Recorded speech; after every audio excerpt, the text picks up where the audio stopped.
Salam sejahtera, terima kasih kerana bersama dengan saya di Nazilin Unity Channel. 4 sebab pembangkang patut cermin diri sebelum mengata Perdana Menteri yang ke-10. Semalam yang paling hangat ialah apabila Se-Azri atau juga yang dikenali sebagai Papa Gomo tanpa segan silu tidak beradab sama sekali. Mungkin dah gila, kata netizen. Ada juga yang kata mungkin Papa Gomo dah terlalu meroyan, dah terlalu ketagi mendapatkan perhatian daripada media massa sosial, sehingga dia sanggup mengeluarkan kenyataan yang bersifat biadab dan kurang ajar ketika berlaku sesi siaran langsung Anwar Ibrahim bertemu Presiden Rusia. Apabila berlaku pertemuan tersebut, maka yang paling mengejutkan apabila ada orang yang sanggup memalukan Perdana Menteri sendiri dengan kenyataan yang luar biasa, biadab dan kurang ajar dalam live tersebut. Ini membuatkan ramai netizen yang mengatakan PDRM patut membuat siasatan dan tangkapan segera kepada Papa Gomo kerana ia makin menjadi-jadi, kata netizen. Apa pula komen anda tentang isu itu? Tapi kali ini kita nak cerita pula 4 sebab pembangkang patut cermin diri sebelum mengata Perdana Menteri yang ke-10. Ditulis oleh Norman Rezwan daripada Harapan Daily. Cermin diri sendiri sebelum mengata orang. Pembangkang bawa isu warung kedai kopi. Sungguh lucu pembangkang yang ada sekarang ini. Ekonomi negara dikagumi dunia sehingga Perdana Menteri New Zealand mengakui hadir bertemu Perdana Menteri ke-10 untuk belajar bagaimana Perdana Menteri ke-10 menguruskan ekonomi negara. Semalam pelbagai sindiran dilakukan pembangkang dengan mempersoalkan antara Perdana Menteri ke-10 dengan Putin. Siapa yang ingin bertemu siapa? Isunya pertemuan itu untuk mengeratkan lagi hubungan Malaysia dan Rusia. Putin sendiri memberitahu media dalam pertemuan bersama PMX antara dibincangkan untuk memperluaskan perdagangan dengan Malaysia. Siapa jumpa siapa itu tidak penting. Sedangkan kerajaan tidak mempertikai pertemuan pembangkang bertemu dengan Perdana Menteri New Zealand. Sama ada pembangkang atau Perdana Menteri New Zealand mahu bertemu tidak penting. Adalah perkara biasa, pimpinan luar negara turut bertemu ketua pembangkang seperti mana dilakukan Perdana Menteri Anwar Ibrahim sendiri. Jadi apa isunya sekarang? Nombor 1, sebab itu pembangkang mesti selalu cerminkan diri sendiri dahulu sebelum mengata Perdana Menteri ke-10 Anwar Ibrahim.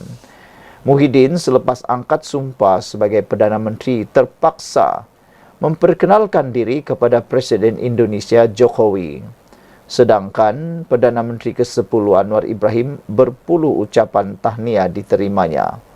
Malah beberapa pimpinan dunia menghubungi sendiri Perdana Menteri ke-10 Anwar Ibrahim untuk ucapan tahniah, sedangkan Muhyiddin terpaksa menghubungi ketua kerajaan bahawa dia adalah Perdana Menteri yang baru.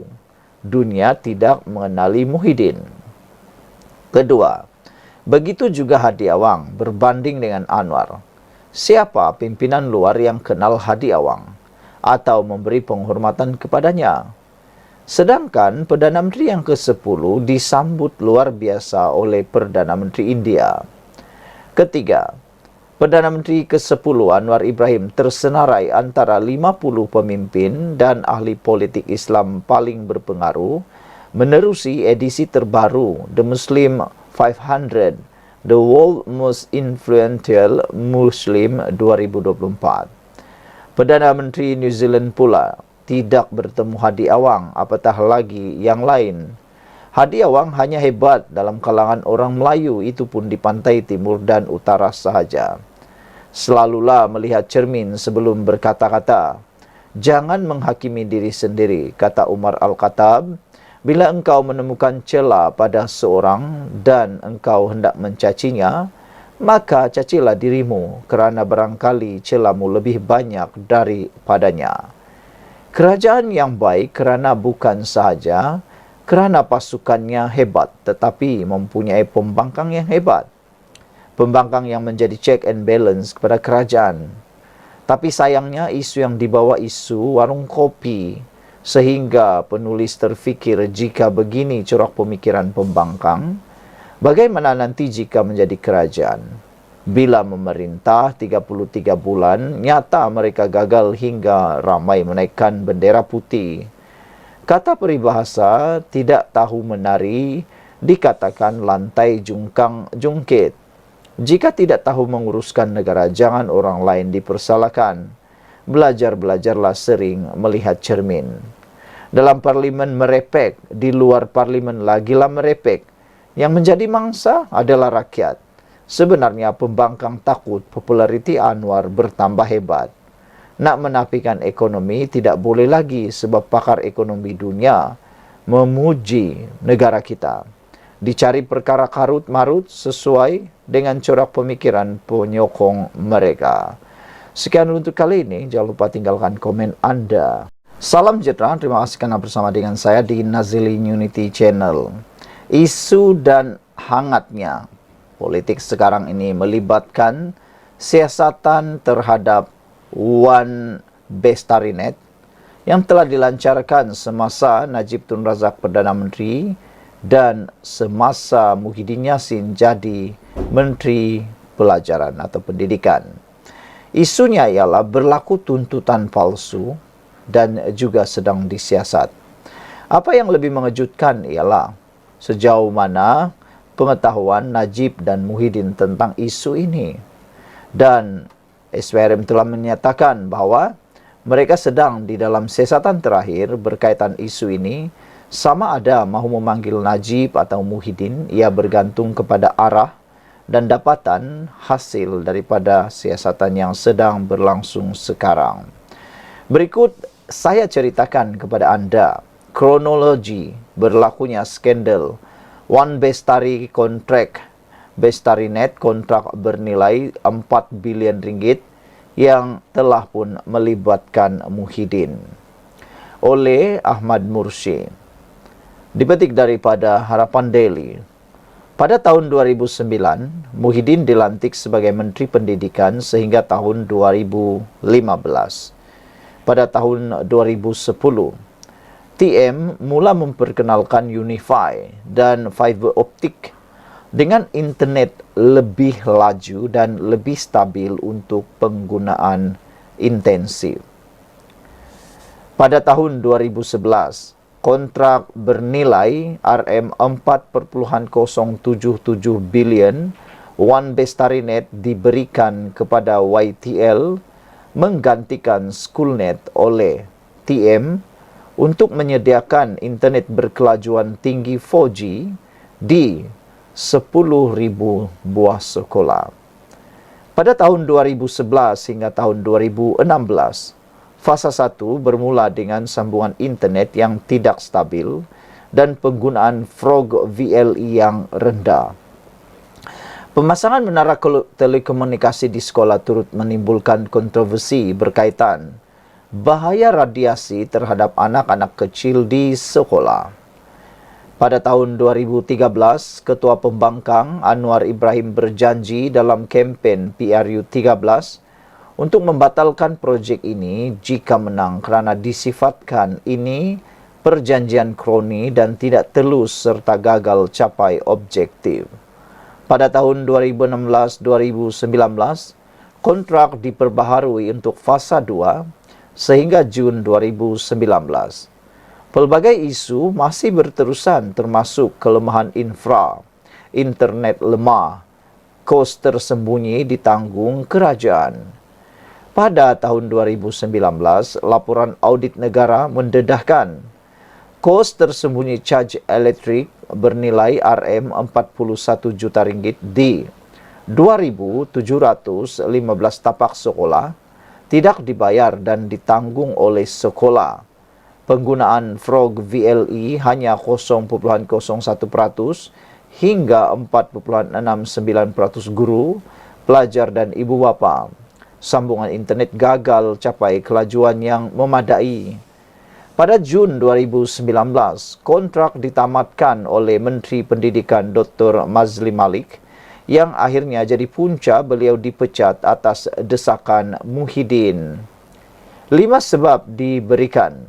Pertama, kos tersembunyi. Kedua, hilang pendapatan sewa komersial tapak menara.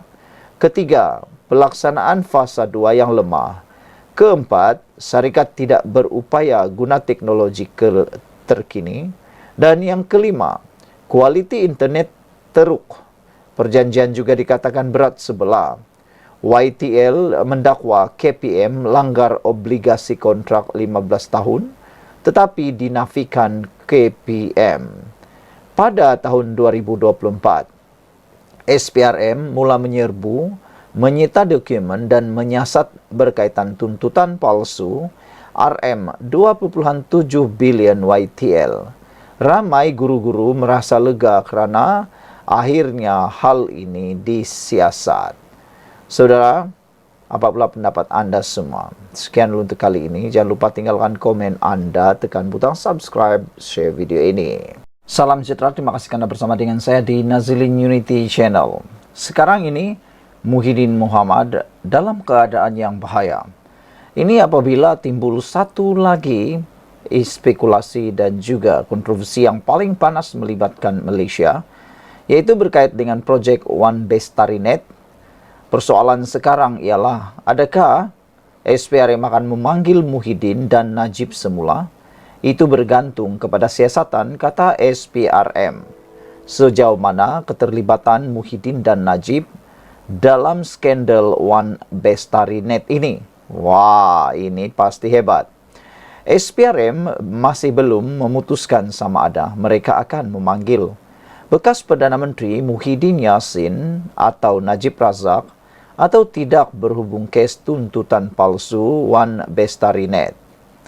Menurut Ketua Pusjurajaya SPRM, Azam Baki, penyiasat masih meneliti kes itu dan akan memutuskan pihak yang perlu dipanggil memberi keterangan. Ianya bergantung kepada penemuan siasatan kami, katanya dalam mesej teks kepada Malaysia Kini ketika ditanya mengenai perkara itu. Kami akan memanggil pihak yang terlibat, tambah Azam Baki. Dilaporkan bahawa SPRM baru-baru ini melancarkan siasatan ke atas One Bestari Net, projek yang dianugerahkan kepada YTL Communication Sdn Bhd pada tahun 2011 oleh Kementerian Pendidikan berhubung dakwaan penyebaran atau pembayaran untuk tuntutan palsu. Program bernilai 4.47 bilion itu yang dianugerahkan melalui tender terbuka bertujuan untuk melengkapkan lebih 10,000 sekolah di seluruh negara dengan perkhidmatan jalur lebar dan untuk mewujudkan laman pembelajaran maya. Muhyiddin Yassin adalah Menteri Pendidikan ketika itu, manakala Najib Razak adalah Perdana Menteri. Sebagai sebahagian daripada siasatan, SPRM telah menyerbu pejabat YTL dan sebuah pejabat kerajaan, kedua-duanya di Kuala Lumpur untuk membantu siasatan. Menurut sumber SPRM, dalam serbuan itu, beberapa dokumen dirampas dan SPRM sedang berusaha mengenal pasti saksi untuk dipanggil bagi keterangan dan membantu siasatan. Siasatan juga lebih cenderung kepada dakwaan. Dokumen tuntutan yang dikemukakan mengandungi butiran palsu melibatkan pembayaran kira-kira 2.7 bilion ringgit Malaysia, kata sumber itu. Satu lagi fokus siasatan adalah untuk mengenal pasti unsur jenayah lain di bawah Akta SPRM 2009, tambah sumber itu. Bestari One Bestari ataupun projek One Bestari Net dijangka siap dalam tempoh 15 tahun dalam 3 fasa. Walau bagaimanapun, projek itu dibelenggu dengan isu-isu yang terdiri daripada aduan tentang ketersambungan yang perlahan selain percanggahan kewangan. Nur Jazlin Mohamed yang merupakan pengerusi jawatan kuasa kira-kira wang negara PAC pada tahun 2015 menyifatkan fasa pertama projek itu sebagai gagal memandangkan pelaksanaannya yang lemah. Laporan audit negara Ketua Audit Negara pada tahun 2018 juga berkata, program itu kurang daripada indeks prestasi utamanya dan Kementerian Pendidikan gagal mempertimbangkan cadangan makmal pengurusan nilai. Apa komen anda tentang isu kali ini? Dan ada komen daripada netizen kata, everyone knows that any tender that Najib or Muhyiddin initiated is confirmed to be involved with corruption and nothing else, kata PMO. These two are mother of corrupts, kata PMO dalam ruangan komen. Apa pula pendapat anda? Sekian dulu untuk kali anda. Jangan lupa tinggalkan komen anda. Jumpa lagi. Salam sejahtera. Terima kasih kerana bersama dengan saya di Nazilin Unity Channel. SG4, platform untuk angkat PAS duduki kerusi Perdana Menteri. Sebelum saya teruskan, ada netizen yang kata ulasan kali ini akan membuatkan sangat ketaralah. Muhyiddin sudah tidak punya lagi harapan untuk jadi Perdana Menteri. Musnah harapan Muhyiddin selama-lamanya untuk jadi Perdana Menteri.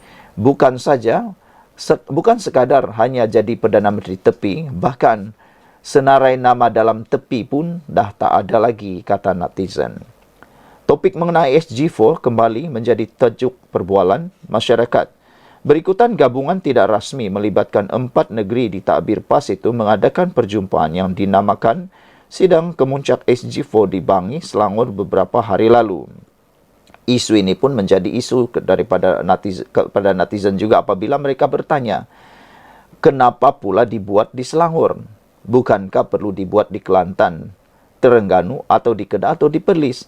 Tapi perlu pula dibuat di Selangor. Adakah di negeri-negeri di bawah pimpinan PAS itu tidak mempunyai dewan untuk mengadakan SG4 itu atau tidak ada kemahiran langsung, kata netizen. Paling diperbualkan ialah apabila Tun Mahathir Mohamad selaku penasihat gabungan itu mengumumkan penubuhan sebuah syarikat SG4 Group Berhad. Sdn Berhad untuk Kelantan, Terengganu, Kedah dan Perlis berkongsi kekayaan sesama mereka. Menurut Tun Mahathir, menerusi syarikat tersebut, setiap negeri berkenan akan memiliki saham dan equity yang sama rata. Buat ketika ini, fokus yang ini ditumpukan melalui syarikat tersebut ialah membangunkan industri nadir bumi atau REE sebagai sumber kekayaan. Jadi, REE ini bukan ada sama rata di setiap negeri.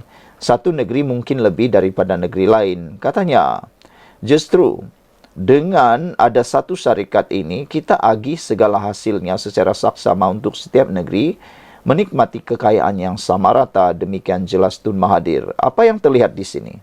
PAS melalui penguasaan di 4 negeri itu jelas mahu memanfaatkan pengalaman dan pengetahuan yang dimiliki Tun Mahathir bagi membangunkan negeri-negeri takbirnya.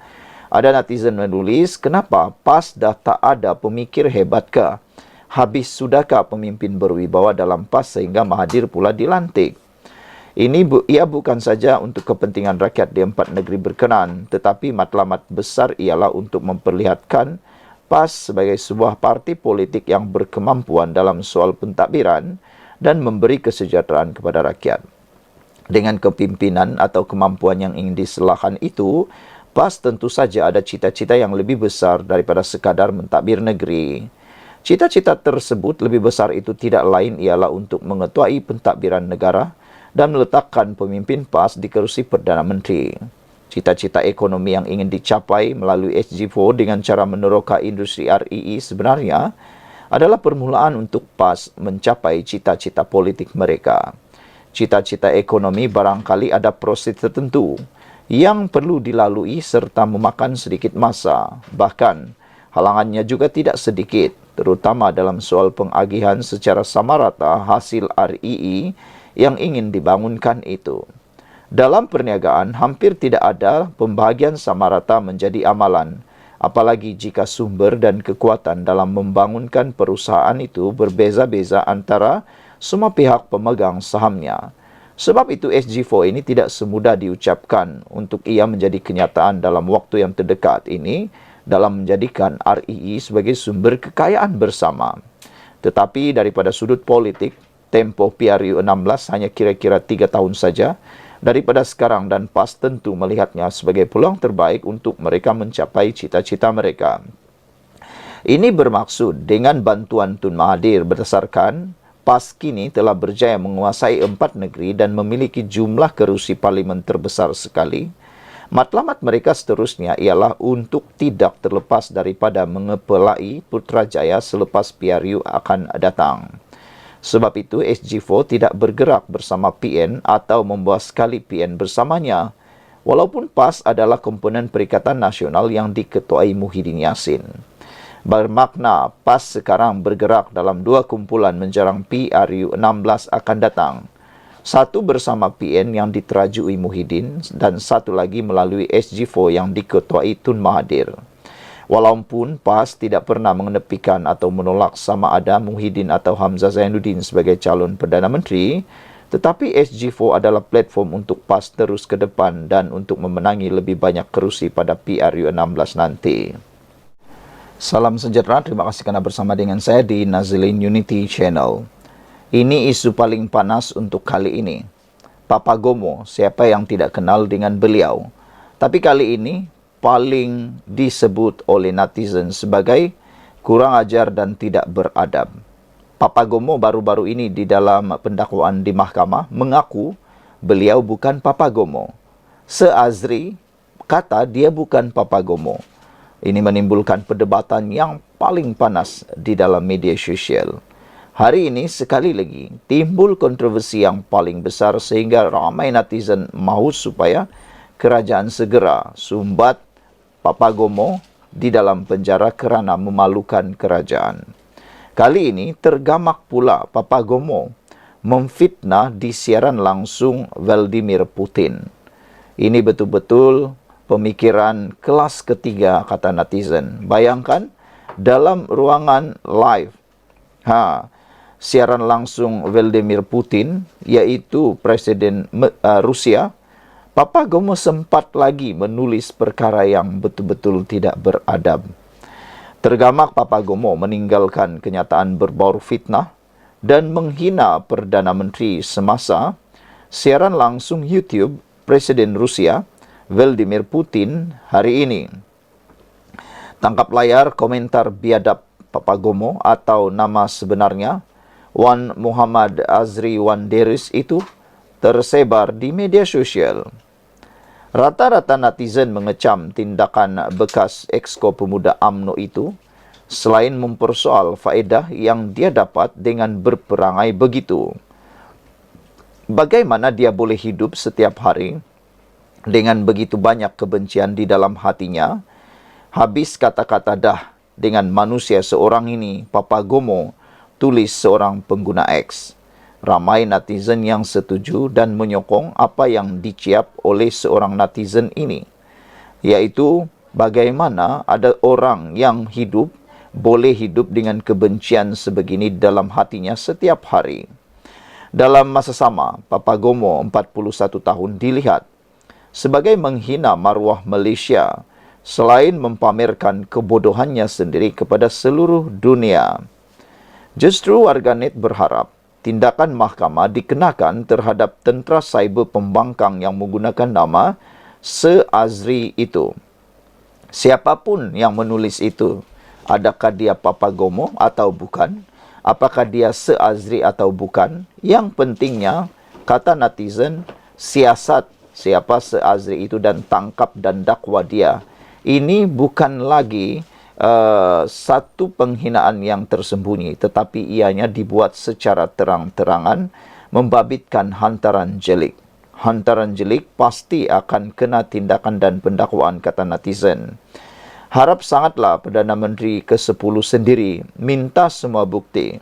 Kalau tiada, kasih saman sampai terkubur terus kehidupan bekas polis korup ini, kata Arif TWTS pula. Papagomo yang sebelum ini juga dikenali sebagai blogger dilihat kerap mencetuskan kenyataan berbaur kontroversi dan fitnah. Antaranya, Dia pada 8 November 2023 didakwa mengeluarkan kenyataan mengandungi hasutan di laman Facebook Khalid Matkul bahawa kerajaan pro kepada Israel dan Barat. Pada hujung April lalu pula, polis menahan Papagomo kerana disyaki mengeluarkan kenyataan mengaibkan Yang di-Pertuan Agong. Menerusi satu hantaran video berdurasi 2 minit 46 saat, Papagomo mempersoalkan tindakan Agong bertemu pemilik kedai serbaneka kekemat di Istana Negara. Saudara, memang ini adalah satu perbuatan yang semua rakyat Malaysia tidak setujui. Saya fikir pembangkang, walaupun ramai yang mungkin benci pada Anwar Ibrahim, tidaklah seberani seperti Papagomo. Tidaklah sebodoh seperti Papagomo menurut netizen. Kerana perbuatan ini, kata netizen sebentar tadi, telah pun memperlihatkan, mempamerkan kebodohannya sendiri. Inikah kualiti seorang aktivis pembangkang, kata mereka? Inikah kualiti pemimpin yang dikehendaki? Kualiti begini memang tak berguna langsung. Sekian dulu untuk kali ini. Jangan lupa tinggalkan komen anda. Salam sejahtera. Terima kasih kerana bersama dengan saya di Nazilin Unity Channel. Tun Faisal dirakam percakapan. Apa jadi, apa nak jadi, dan apa pula kesalahan Tun Faisal ini? Selepas mengeluarkan kenyataan yang didakwa berbau fitnah terhadap timbalan Perdana Menteri, Datuk Tun Faisal Ismail hadir ke Ibu Pejabat Polis IPD Putrajaya hari ini untuk dirakam percakapan. Ketua Penerangan Bersatu Berkenan yang diiringi beberapa penyokong memasuki IPD Putrajaya secara bersendirian pada jam 3 petang. Tun Faisal sewaktu sidang media di lokasi berasingan memberitahu bahawa pihak polis memintanya hadir bagi dirakam percakapan. Ia mengikut Seksyen 505B Kanun Keseksaan dan Seksyen 233 Akta Komunikasi dan Multimedia 1988 berkaitan kenyataannya yang dimuat naik di Facebook. Untuk rekod, Tun Faisal menyertai Bersatu berkuat kuasa pada 9 Julai 2023. Pada 30 Ogos lalu, Pergerakan Pemuda UMNO Wilayah Persekutuan membuat laporan polis di Balai Polis Setapak terhadap Tun Faisal yang juga bekas timbalan Ketua Bahagian UMNO Putrajaya. Laporan itu susulan artikel berbau fitnah terhadap Datuk Seri Dr. Ahmad Zahid Hamidi yang juga Presiden UMNO berhubung isu pelantikan Perdana Menteri oleh Yang di-Pertuan Agong ke-16.